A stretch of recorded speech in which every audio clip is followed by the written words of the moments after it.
everyone, I am Cod Sinclair, and welcome back to another episode of Referee's Discretion. First of all, I want to thank you all for being so patient with me as I have worked through some technical difficulties over the last few weeks.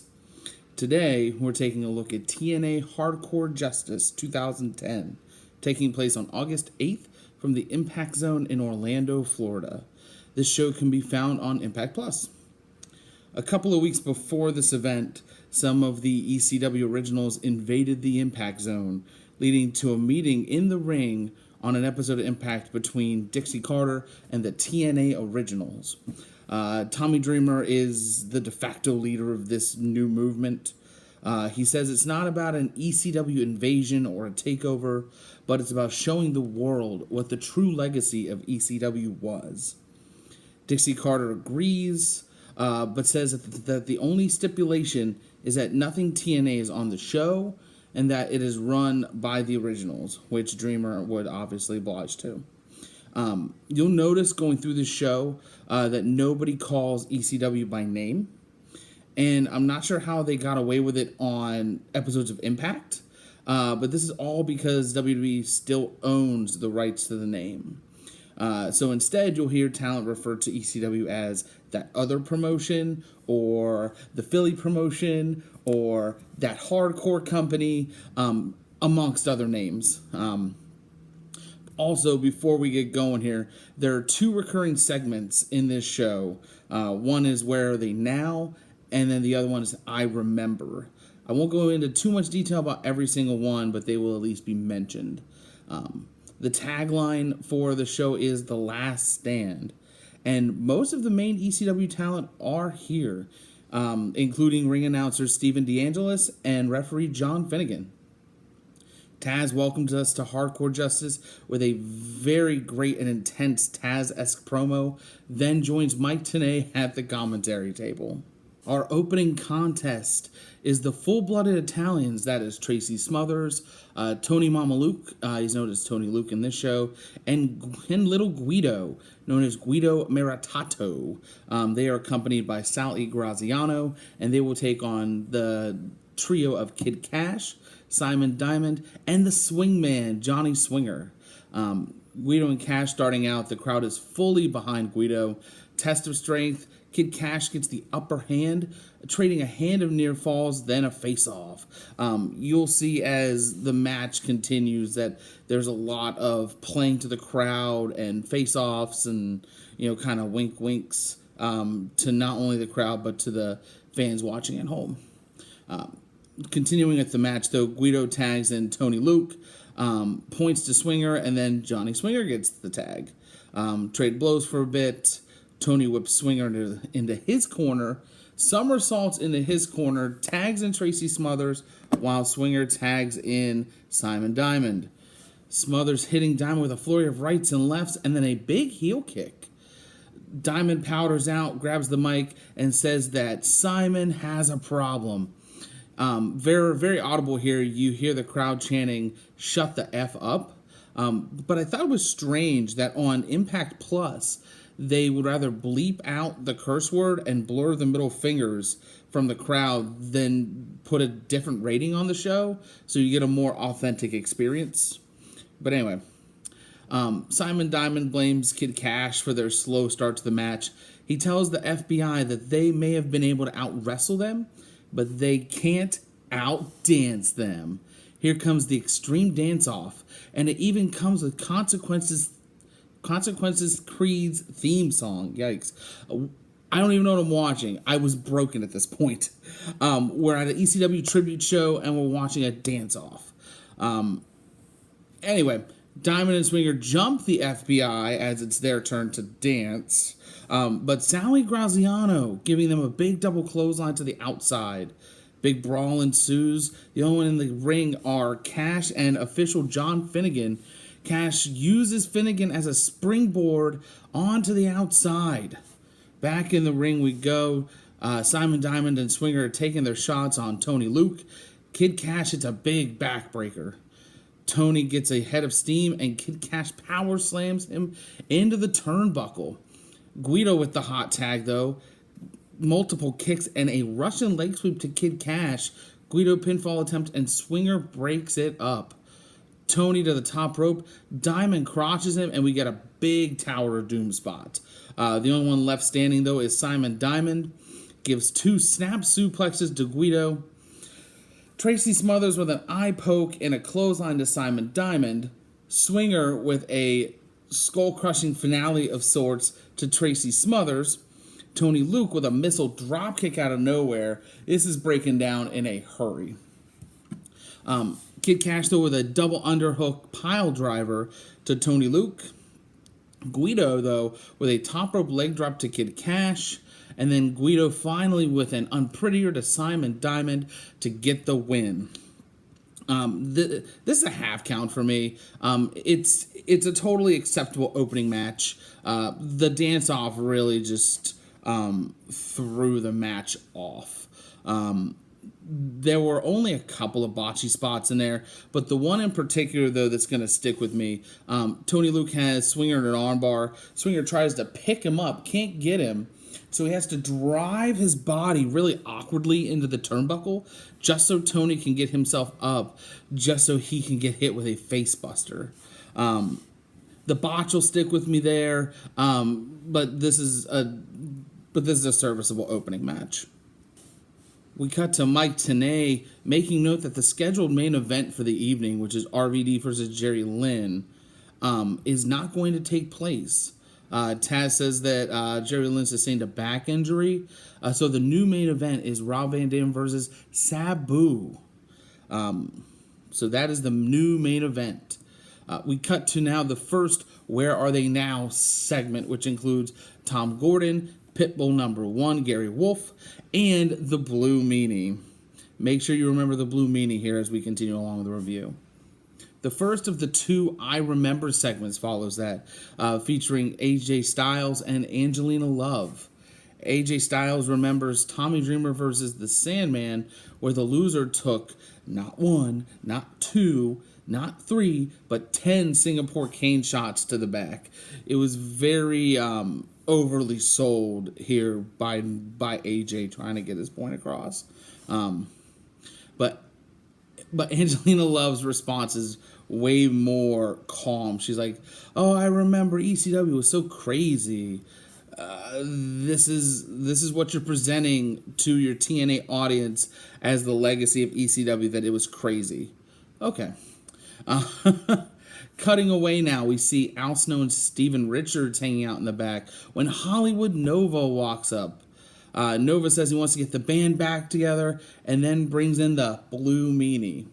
You may remember he was in the first Where Are They Now segment. This individual's name is the Blue Tilly, a clear knockoff of the Blue Meanie.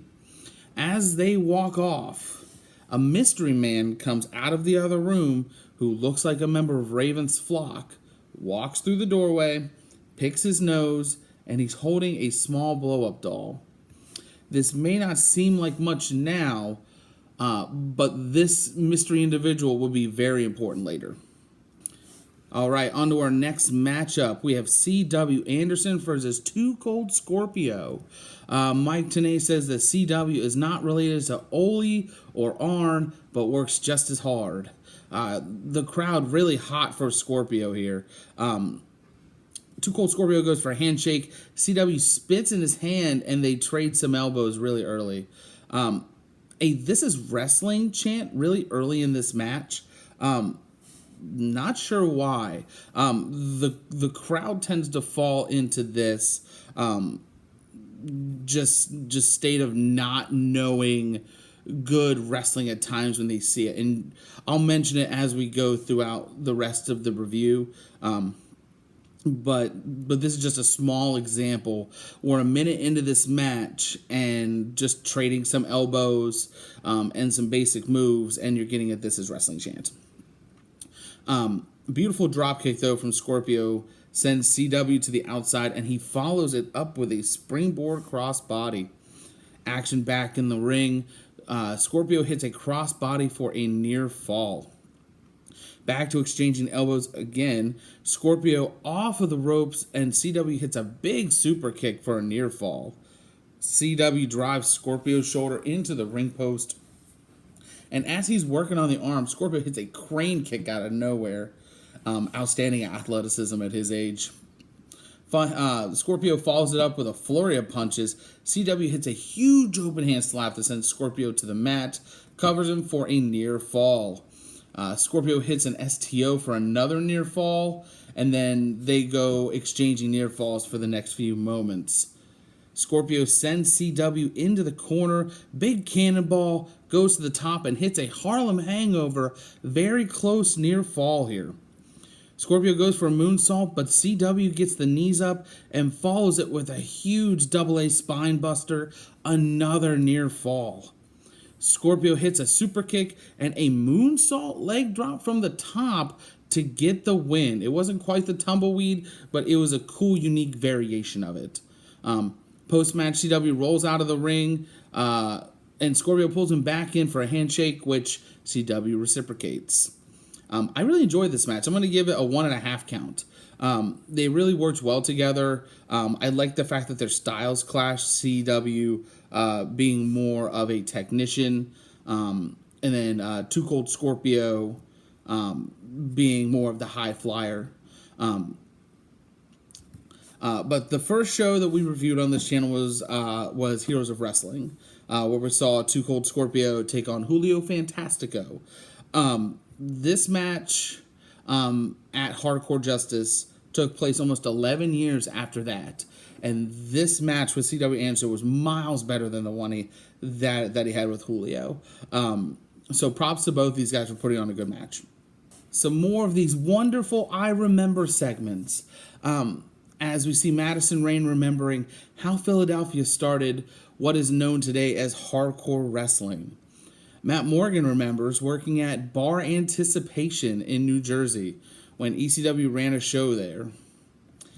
Finally, Mr. Anderson remembers the edginess of ECW and comparing it to the other PG product. Wonder who he's talking about. Backstage, RVD and Bill Alfonso just chilling. RVD saying that it's too bad Jerry Lynn was training too hard for his match and got injured. He says that he told Dreamer he wanted to face Sabu because of the history they had, and really who could capture the legacy of ECW with him. Quickly cut to our next match, though. Steven Richards with the Hollywood Nova and Blue Tilly versus PJ Polacco, also known as Just Incredible. The show from the backstage segment to this, they cut in, and PJ Polacco's already in the ring. I don't understand why on an ECW tribute show where Just Incredible was a huge part of this, a huge part of the old ECW, where you just don't give him an entrance. It doesn't make any sense. But moving on. Steven DeAngelis announces Steven Richards' bodyguard as Blue Tilly, and he practically gets booed out of the building. Yeah, I wonder why. Because he's the Blue Tilly. Who wants to see the Blue Tilly instead of the Blue Meanie? Locking up to start as we had dueling chants from the crowd. Stevie whips Polacco into the turnbuckle. He slides and crotches himself on the ring post. Stevie high-fives a fan in the crowd. Polacco takes advantage, though, drives Steven Richards back first into the ring apron. Then hits a big suplex on the outside, followed by a This Is Wrestling chant again. Wonderful stuff. Polacco back in the ring now hits a springboard splash onto the outside. Back in the ring, Polacco hits a sit-out powerbomb and a tornado DDT for a near fall. Steven reverses an Irish whip, catches PJ Polacco and throws him outside into the steel steps. This is where we get a random "We Want Meanie" chant. I wonder why again. Both men back in the ring, though, both back to a vertical base. Steven getting a second wind, hitting multiple punches and then a big sidewalk slam. Hits a sit-out powerbomb and an awkward near fall. We didn't know whether we needed to make the count or what we needed to kick out. Just the whole thing was awkward there. Steven Richards to the top, though. Polanco looks like he's ready for him to jump, and he's going to hit a super kick. Polanco's like waving Stevie to come on and jump, and that's what happens. Stevie jumps, Polanco super kick, near fall. Polanco hits a spinning tombstone, which for those of you who don't know, that was one of the moves he used as a finishing maneuver in the old ECW. But not enough to finish jobber Stevie Richards here. But we do get a near fall. PJ Polanco letting his guard down, taunting Steven Richards. He hits a Stevie kick out of nowhere for the win. Post-match, though, PJ Polanco goes crazy with the Singapore cane. Lights go out, lights come on, and there is the Sandman. Sandman hits a Russian leg sweep with the cane and destroys PJ Polanco with both of the Singapore canes in the ring. I'm giving this a half count. It was definitely spotty with the in-ring work. There was no buzz to it. There was no need to have the blue Tilly out there. Just a shoehorn to have a mock reunion of the BWO, which didn't need to happen. You could have done it with Steven Richards and... You could have done it with Steven Richards and the Hollywood Nova. There was no need to have him out there. The next Where Are They Now segment features Francine, who is now a stay-at-home mom. Taz says that she has always been one of the hardest working women in the business. Mike Tenay then responds to that with saying that we're going to take a moment to recognize the former ECW talents who are no longer with us. You're thinking a video package or even still images with names over it, but it's just a screen with the Hardcore Justice logo and white text on it. I know they didn't have to do anything, but if you're going to do it and to dedicate a whole night to ECW and then include the memoriam segment, you need to do more than just white text on a screen. I thought it was a cop-out. I thought that it was showing that they didn't care. Either that or this was shoehorned into the very last second and they did not have time to put anything together. But this was one of the lower moments of the night. I know that there are plenty of ECW talents that are no longer with us, which is very unfortunate. But you need to show them a little more respect than that. Here we go, three-way dance time as Brother Runt, also known as Spike Dudley, takes on Al Snow and Rhino, who Mike Tenay refers to as the last ECW heavyweight champion of the old regime. That will be forgotten as of a couple years prior to the show, as the last ECW heavyweight champion is Ezekiel Jackson. Hooray! On the match, though, everyone takes a turn locking up with one another. Runt whips Rhino into Al Snow, knocking him out of the ring, giving Brother Runt a roll-up opportunity. Rhino calling for the gore on Runt when Al Snow trips him up from the outside. Al Snow with a big backbreaker on Brother Runt. Al Snow and Rhino on the outside. Runt goes for a huge crossbody. They just catch him and just throw him over the top of their heads onto the ramp. A modified fall-away slam. Al Snow misses a slingshot leg drop. He does recover, though, and gets some headbutts into Rhino. Al Snow goes up top and hits a moonsault for a near fall. He goes to grab head, swings, and misses. Rhino suplexes him close to the turnbuckle. Brother Runt perched up top, hits a big double stomp. Brother Runt tries to hit an acid drop on Rhino, but gets thrown across the ring. Rhino whips Brother Runt into the corner, but Brother Runt comes out and hits a head scissor onto Rhino. Runt goes for a double acid drop, but gets tossed into the barricade for his troubles. We get a ref bump. Rhino whips Snow into the corner. Snow slides out, a la Baron Corbin. Picks up head and hits Rhino. Brother Runt has a chair, goes to hit Al Snow, pulls an Eddie Guerrero. Pretty good homage here. So what does Al Snow do? the exact same thing. Also pulls an Eddie Guerrero. He also gives him the double bird on the way down. So smacks a chair on the canvas, throws it, double bird, flops down. So now all three men are down. A chair, a head, and now the ref is coming to not knowing what is going on at all. But the ref's getting the chair out of the ring. Rhino into the corner. Snow grabs head, tries to hit Brother Runt with it, and misses. Brother Runt hits an acid drop off of Rhino to get the fall and eliminate Al Snow. So now we have a one-on-one match with Rhino and Brother Runt, but this doesn't last very long. Rhino's still in the corner, hits Brother Runt with a huge gore, and gets the win. I'll give this a 1.5 count.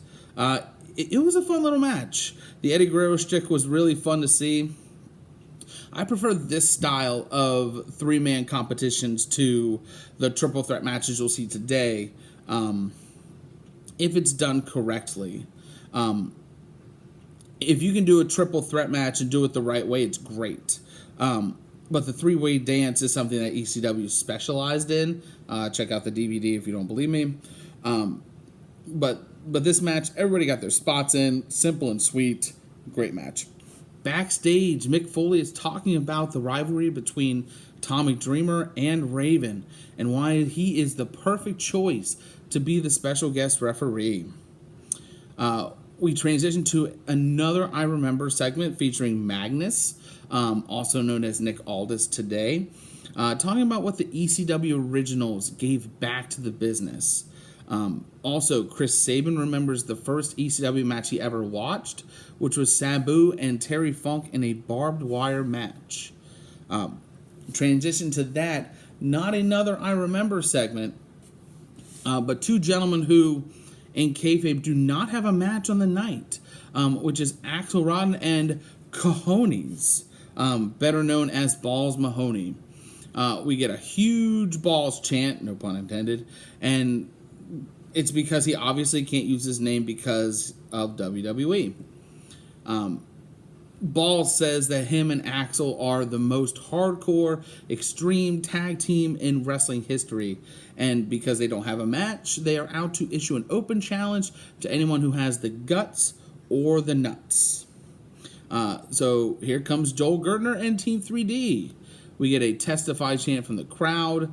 We also get some Joel Gertner shtick. And it makes me wonder, though, why the shtick was allowed here from Joel Gertner, and yet we get censorship for swear words and blurs over middle fingers. Brother Ray calls Axl and Balls in the ring and says they're the most four hardcore people in wrestling history, so they challenge them to a South Philly street fight. And before Brother Ray can finish talking, the fists start flying. Split screen early on in this match. We see Balls biting Brother Ray on the outside and Brother Devon connecting with a shoulder tackle on Axl in the ring. This is an all-out brawl. Ray and Balls are trading head shots. The crowd had styrofoam heads for the Al Snow match. So they're using those as weapons. But they're in the crowd. They're followed into the crowd by Brother Devon and Axl. And they split screen it. So you have one here, and you have a Hardcore Justice logo here, and then just empty space up here. So really you have it divided into fourths, and they only use half of it to show you the match instead of just splitting it down the middle. It was so difficult to watch. But I just feel like they could have used that space better. Like I said, just one on one side, one on the other. What I immediately thought of was WCW World War III, where, you know, they started in 3 separate rings, so they had one here, one there, and then just like World War III logo, and then empty space. So it was just very difficult to watch. But anyway, at one point, Devon's in the crowd. He grabs the original ECW Heavyweight Championship belt, which is obviously a replica, and hits Axel with it. Brother Ray and Cojones have been trading water bottle shots to the head. Ray finds another styrofoam head and repeatedly hits Balls with it. All four men are making their way back to ringside now. And then we have Ray and Balls getting into the ring first. Balls to the second rope, misses a big leg drop on Brother Ray. Axel Rotten slides in and starts giving Ray some right hands. And these are some Heroes of Wrestling type shots. He then turns, giving the same shots to Devon, and it looks just as bad. And this is, I swear to you, and I kid you not, Heroes of Wrestling level softness. But Balls back in the ring now with a lightsaber. I did not misread. It's a toy lightsaber. Devon under the ring, not to find any other weapon, but to instead find another lightsaber. So we get a lightsaber fight in the middle of this South Philly street fight. Balls gets the other hand and stabs Brother Ray. But as he winds up to hit Ray, he pulls the lightsaber out of him and low blows him with the lightsaber. Axel Rotten looks to go for an inverted DDT, and Brother Ray literally has to move his body back because the movements of Axel Rotten are just so slow. It was a very rough spot, but it still got him a near fall. Sit out powerbomb from Balls onto Brother Devon for another near fall. So now all four men have chairs now, and it's dueling chairs galore. And these are like Axel Rotten level softness. We've moved on from Heroes of Wrestling soft shots to now Axel Rotten soft shots. But the team of Cojones and Axel Rotten get the upper hand here and get a near fall for their troubles. They both get into John Finnegan's face, so they whip him into the ropes. He ducks the double clothesline, comes back, tries to hit his own double clothesline. This is John Finnegan still. And of course, nothing happens. Team 3D pick up chairs and hit Balls and Axel for their own pins, and only a near fall still. 3D going for the wazap on Balls, no pun intended, and connects. Here comes the tables, and Gertner is there to provide some lighter fluid. Brother Devon lights the table, and a double power bomb to Balls through the flaming table to get the win. Post-match, Brother Ray says that Team 3D is the best tag team in the world. Crowd's excited. They're red hot for them. And then some different music hits. And we see the Gangstas, New Jack and Mustafa Saeed, coming out with the actual kitchen sink and then the Flava Flav-esque necklace, but instead of a clock, it is a staple gun, courtesy of New Jack. Everybody's in the ring now. New Jack staples Brother Devon's crotch area. New Jack now with a hockey stick. Saeed puts a trash can on top of Brother Devon, and New Jack kind of gliding with this stick and then breaks the stick over Brother Devon. New Jack now grabbing a guitar, starts pretending to play it. He's going to hit Devon in the corner, and he's there. He has it, and he's looking behind him constantly, waiting for Joel Gertner to get in, because the eventual spot is that Gertner gets in, he turns around, and just El Kabongs him. But it's a 10 to 15 second delay for Joel Gertner to get in the spot. But like I said, eventually he gets in the ring. New Jack El Kabongs him. All four men are recovering. Everybody to their feet, staring everybody down, and then just a big hug. Just everybody hugging and high-fiving. And so now you have all six men in the ring holding their hands high. Obviously, here on Referee's Discretion, we only count the actual match. We don't take the post-match into account of the actual match rating. So for that, I will give it a 1 count. I found this one of the more difficult matches to grade.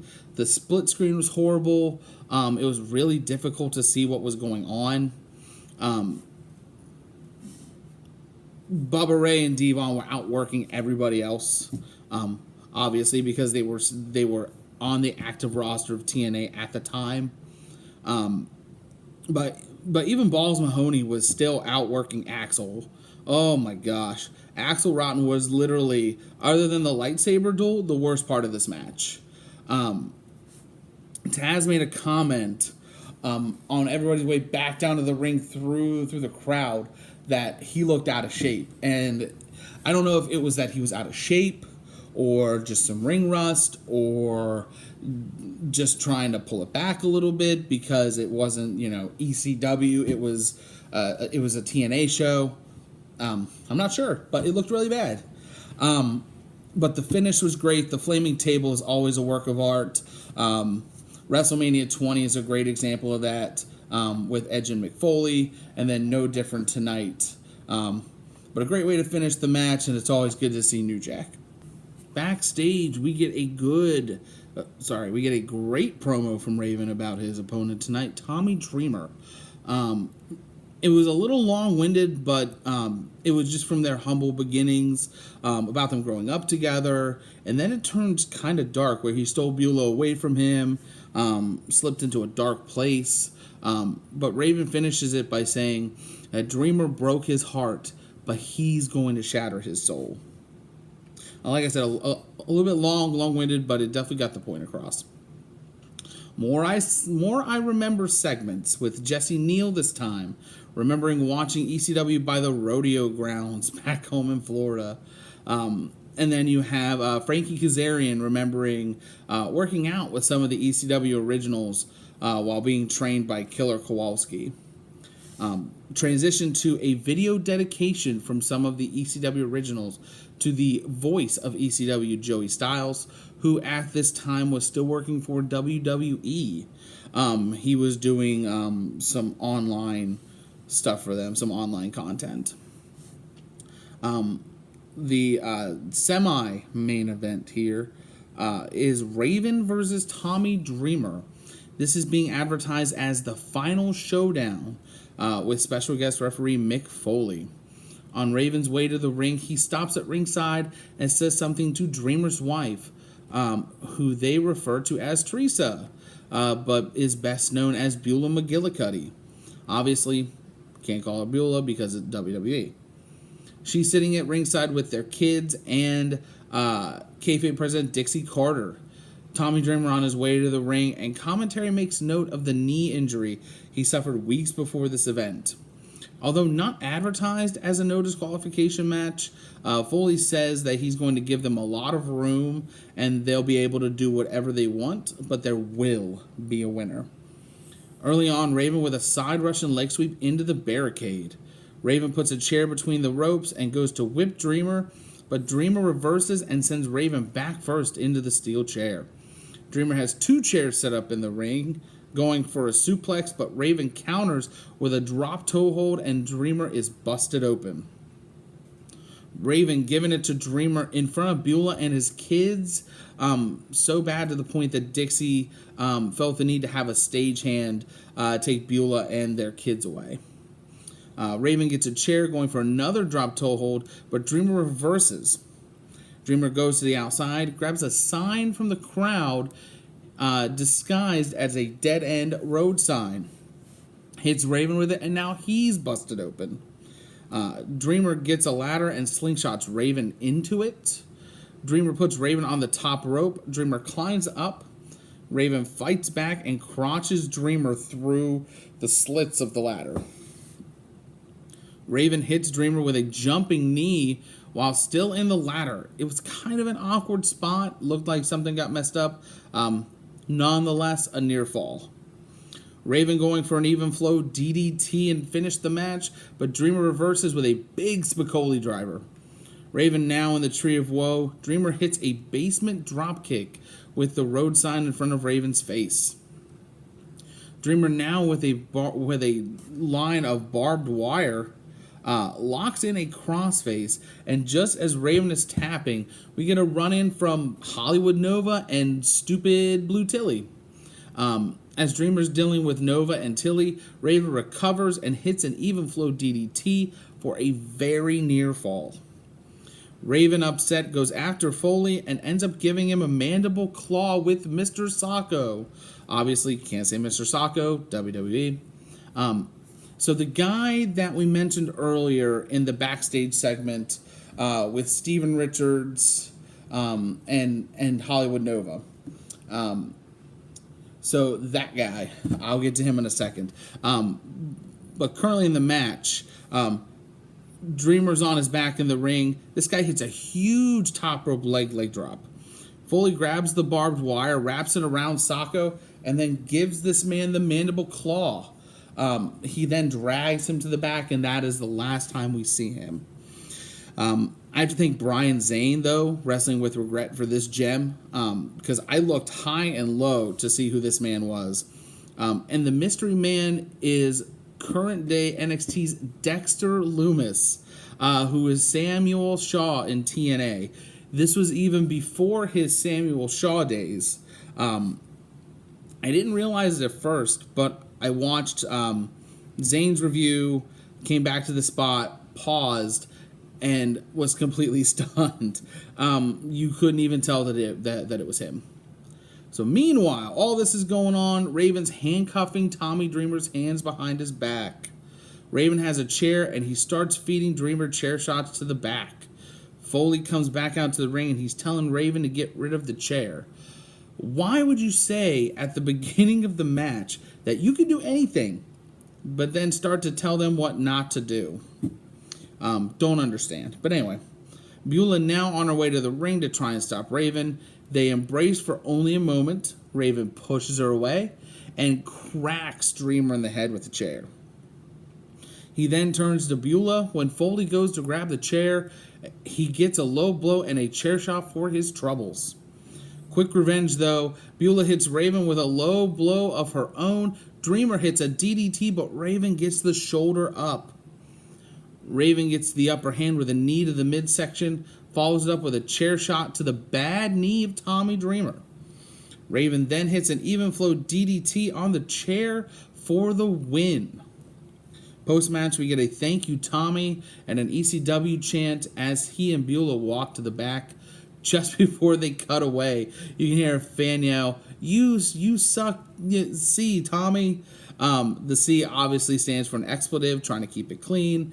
But just another example of the censorship in this show. I'm going to rate this a 1.5 count. I was torn on how to rate it. It was a good amount of violence, some good spots.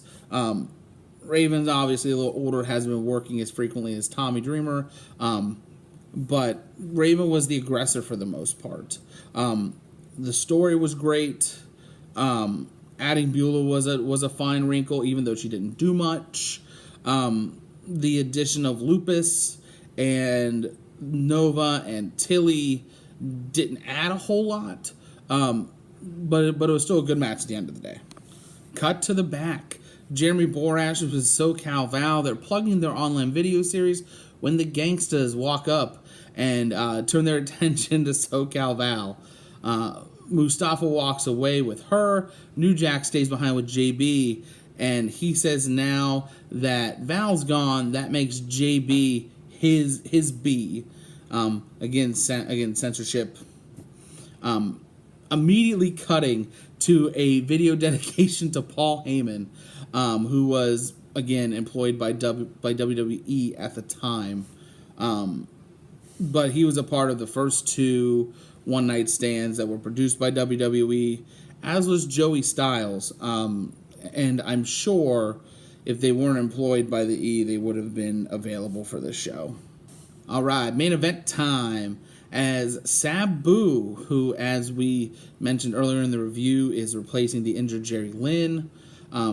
taking on Rob Van Dam, the current TNA World Heavyweight Champion. This is a non-title match for anybody curious. Bill Alfonso managing both gentlemen this evening. He comes out with Rob Van Dam first. Sabu's music hits, and you see Bill Alfonso sprint back up the ramp. And it was just funny to watch because you just see him scurrying along the bottom of the screen to make his way back up. But you have Steven DeAngelis giving the big introductions. I do want to clarify one thing. I made a note in my Heatwave video that the ring announcer back at the time, not Steven DeAngelis, messed up or slipped when he was announcing where Sabu was from. But then watching the show, Steven DeAngelis said the same thing, that he was from Bombay, Michigan. After doing a pretty extensive amount of research, this is not a mistake. Sabu grew up in Detroit, Michigan, and is a Lebanese American. Early in ECW, part of his gimmick was that he did not speak, something he inherited from the original Sheik. He was being billed from Bombay, India, but he was heard speaking English in the ring on several occasions in ECW. So as a joke, management decided to start having him being billed from Bombay, India. Bell sounds and Alfonso already at it with the whistle. You guys know my stance on this, that he can choke on that whistle and it can go away. Slow to go first between these two guys. Good amount of posing and stalling. Alfonso slides a chair into the ring. Quick tug of war, won by Sabu, immediately thrown at Rob Van Dam's head. Sabu sets up the chair, hits a poetry in motion.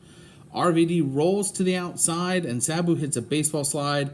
RVD is now in the crowd. Sabu sets up the chair again.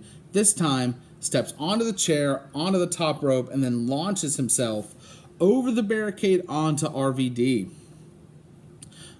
Everybody back in the ring now. Bill Alfonso throws Sabu another chair, and he throws it at the back of Rob Van Dam. Sabu setting up for another poetry in motion with the chair, but RVD drop kicks the chair into Sabu's legs. Pretty innovative shot there.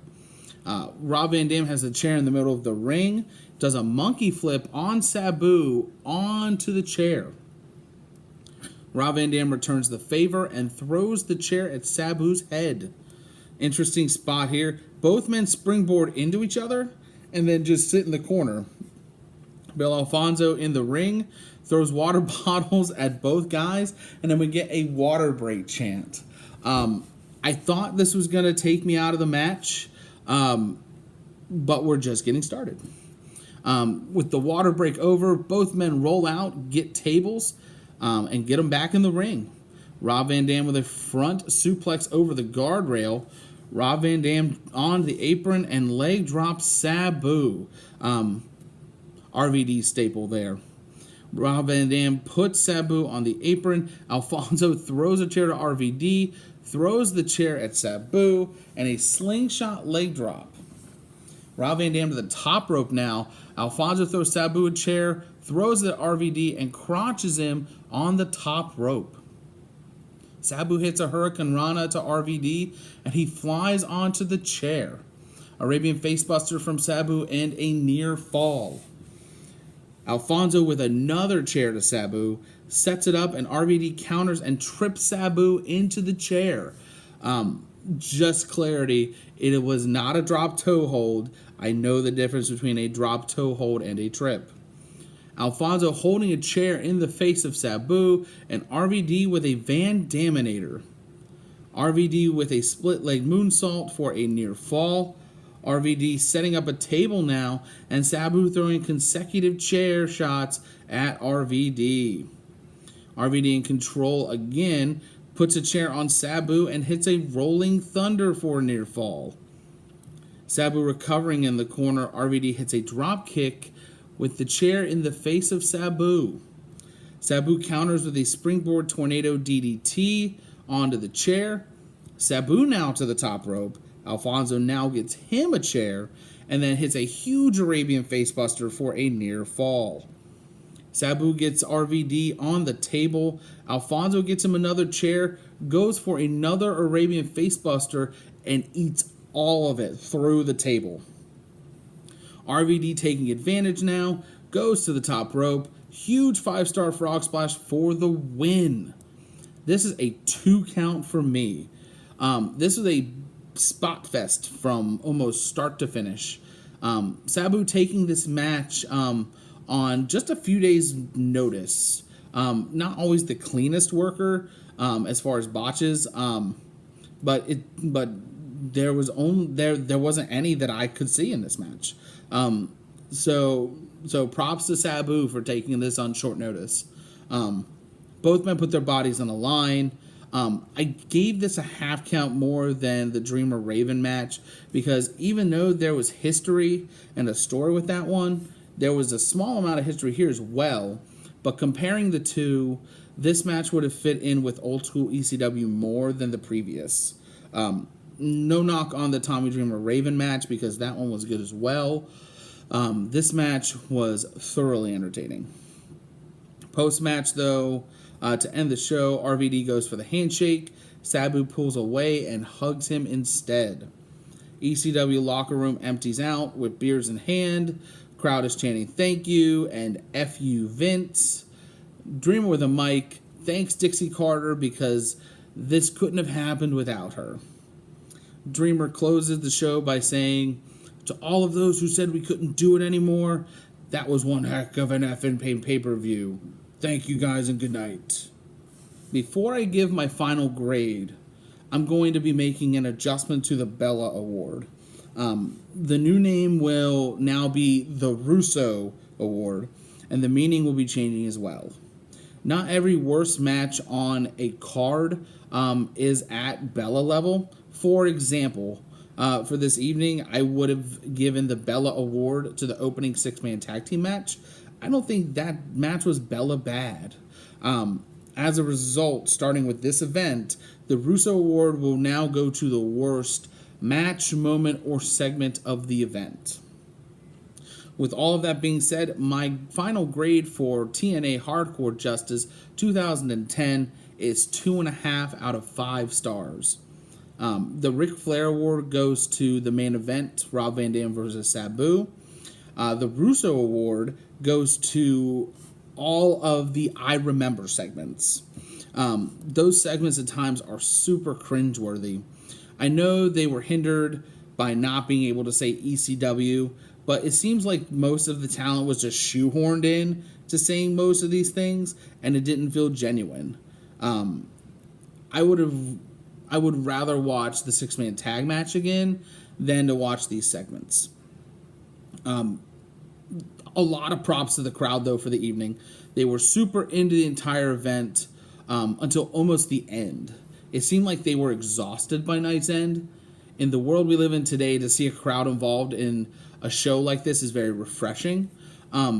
Something I didn't mention throughout the show were the commercial breaks.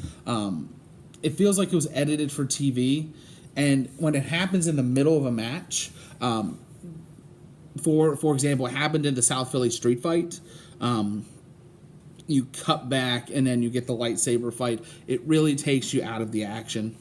But as far as the wrestling goes, the last 2 matches really had that ECW feel. Scorpio and CW Anderson was great. The 3-way dance was great. The street fight was okay. A little slow, a little too jovial for me. Richards Polacco was meh. The 6-man opener I've already talked about. But it didn't get a lower grade. Honestly, thanks to Kid Cash. And I really didn't think that we would see half of the guys that we would see in 2020 from this show. It just shows the longevity, and if you're playing your character right, you can really elongate your career. But this was more fan service, I think, than One Night Stand 2006, which I will be covering eventually. But overall, I thought the show was good. It was a good tribute show to ECW, all things considered. Those are my thoughts on TNA Hardcore Justice 2010. What did you all think of the show? Leave your thoughts in the comments below. If you have a suggestion for pay-per-view cards for me to review, also write in the comments below. Please like, share, subscribe to Podcast World Order for more awesome content. We're live on Facebook and YouTube every Monday and Thursday. And a new Referee's Discretion will be posted this Sunday. For our next episode, so far on the series, I've covered an event from the original ECW, from WWE, and now TNA. So I think it's time to look at some WCW. With that being said, I will be taking a look at Road Wild 1998. From everyone here at Podcast World Order, thank you for watching, and remember, at the end of the day, it's referee's discretion. I'm Cod Sinclair, and we'll see you next time.